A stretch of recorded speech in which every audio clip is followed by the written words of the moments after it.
Welcome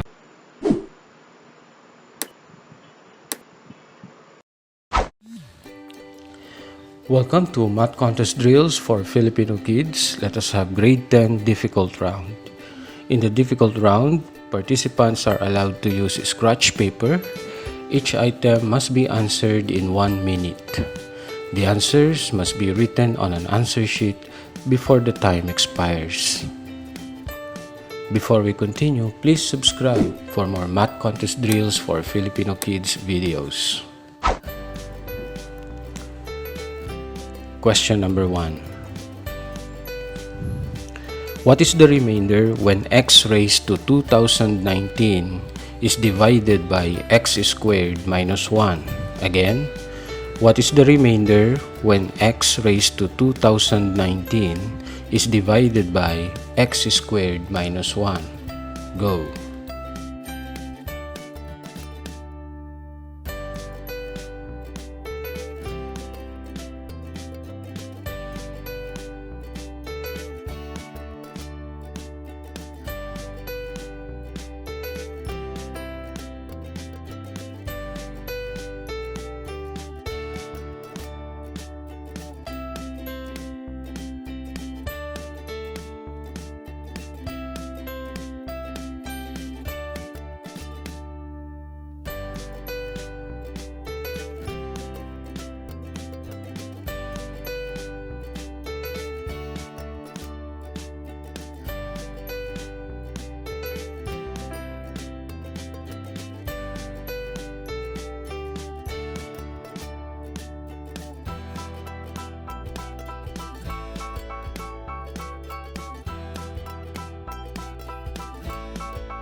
Time is up. The answer is x.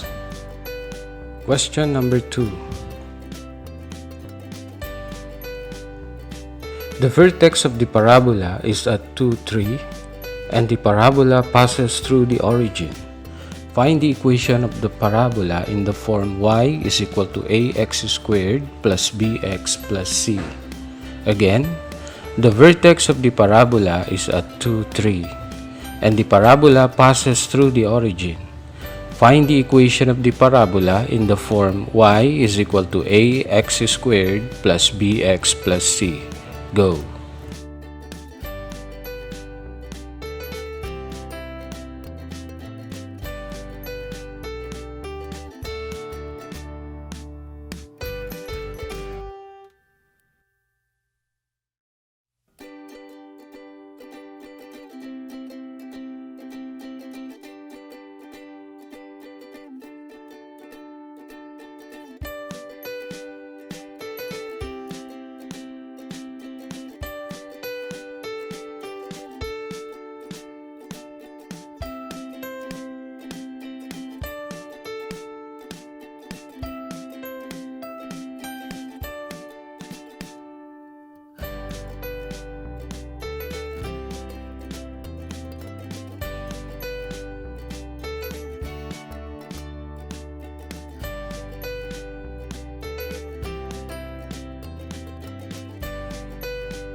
Time is up. The answer, y is equal to negative 3/4 x squared plus 3x.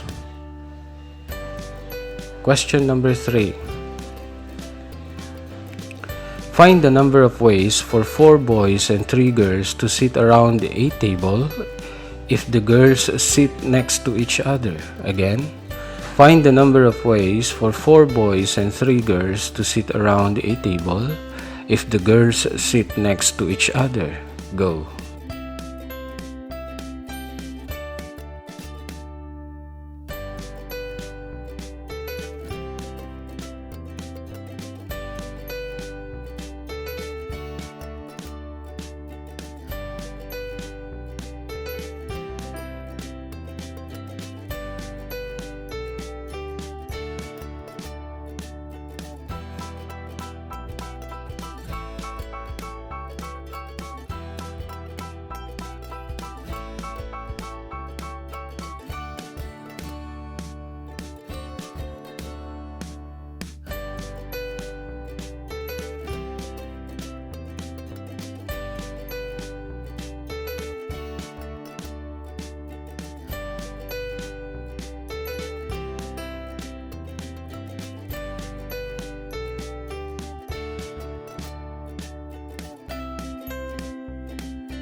Time's up. The answer is 720 ways. Question number 4. Triangle ABC is right-angled at B if AB equals 15 centimeters and BC equals 20 centimeters.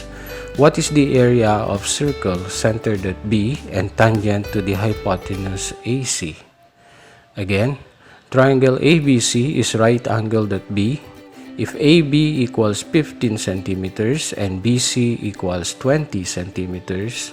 What is the area of circle centered at B and tangent to the hypotenuse AC? Go.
Time is up. The answer is 144 pi squared centimeters.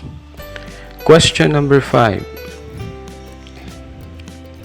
Solve for x in the equation 2 raised to sine squared x equals 1 plus 2 raised to cosine squared x. Again, solve for x in the equation 2 raised to sine squared x equals 1 plus 2 raised to cosine squared x. Go.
Time is up. The answer is 90 degrees and 270 degrees.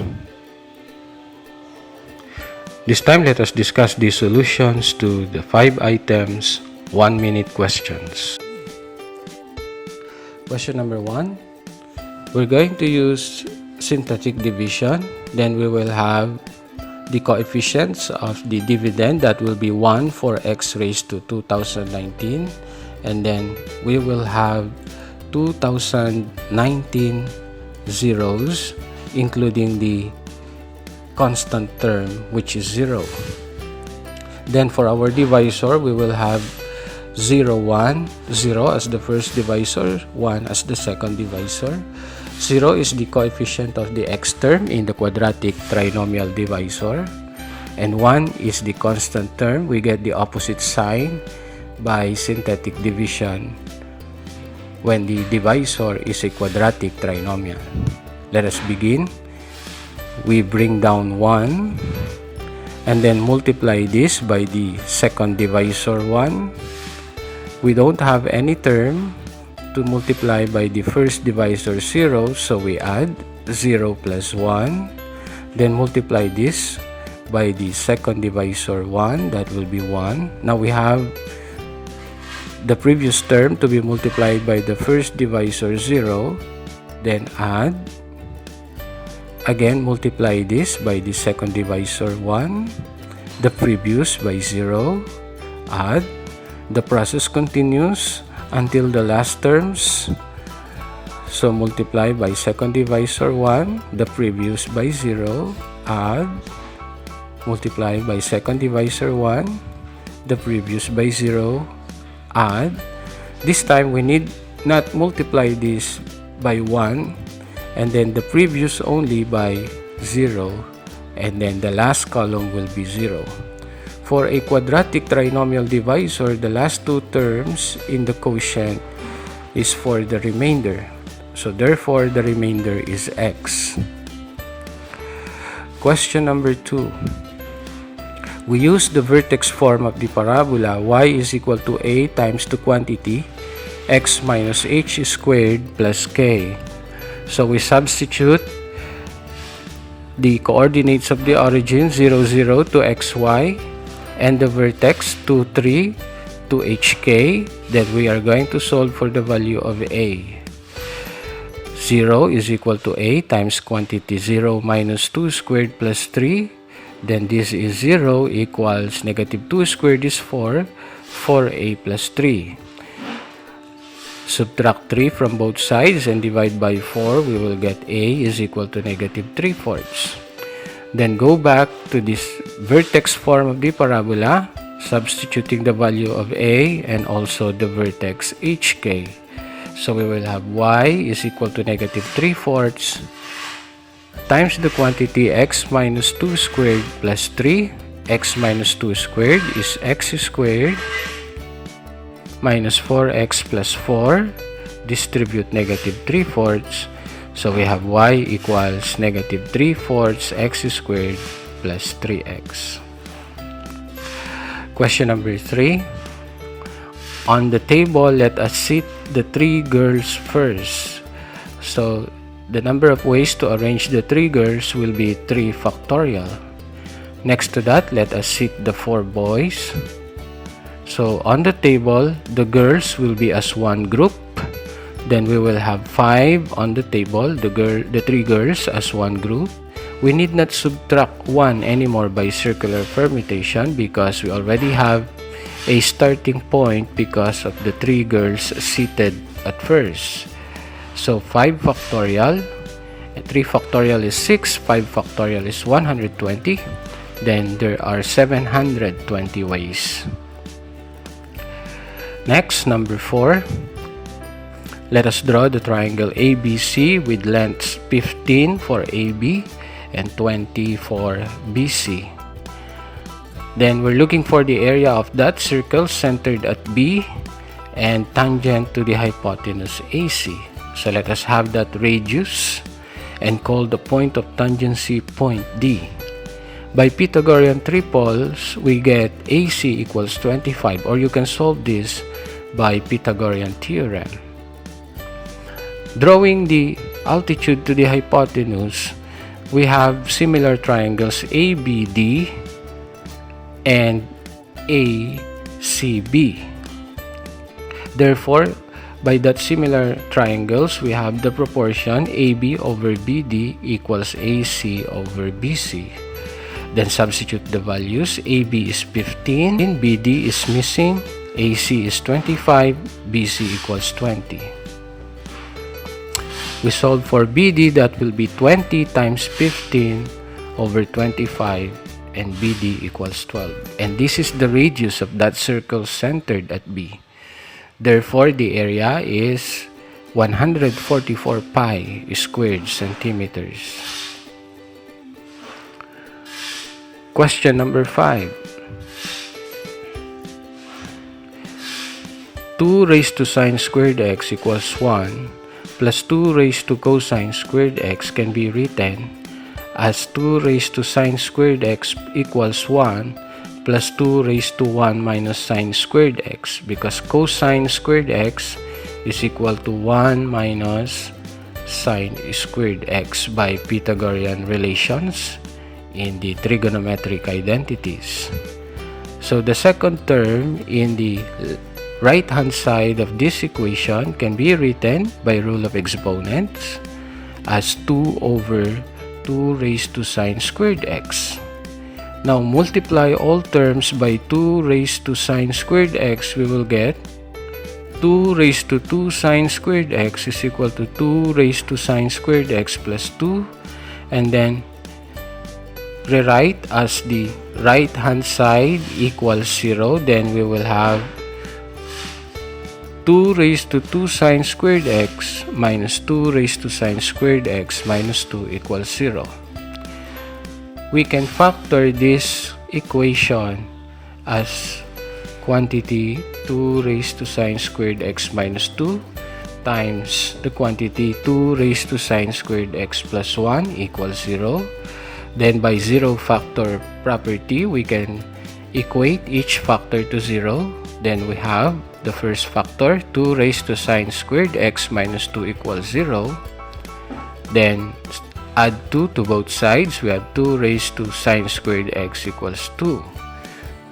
On the right side, this is 2 raised to 1. Therefore, by exponential equation, we have sine squared x equals 1. Extracting the square roots of both sides, we have sine x is equal to positive negative 1. Therefore, the angle x will be 90 degrees or 270 degrees. On the second factor, 2 raised to sine squared x plus 1 equals 0. That will be 2 raised to sine squared x equals negative 1. Then we have no solution on this factor since we cannot write negative 1 as a power of 2. So therefore, final answer is 90 degrees and 270 degrees.